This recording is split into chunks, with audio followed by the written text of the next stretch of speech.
410.000 euros. ¿Alguien da más? 610.000. Vendido. ¡Wow! 610.000.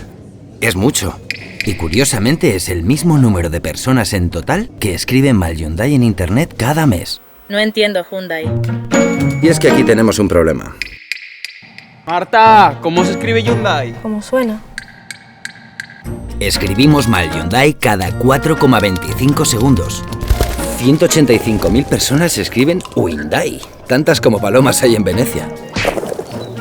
O Hyundai, con más de 310.000, el mismo número de personas que vivieron la fiebre del oro. ¡Vamos, Hyundai! Pero todo esto, lejos de molestarnos, nos hace sentir orgullosos.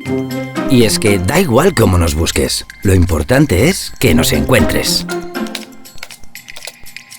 Quizás quisiste decir Hyundai.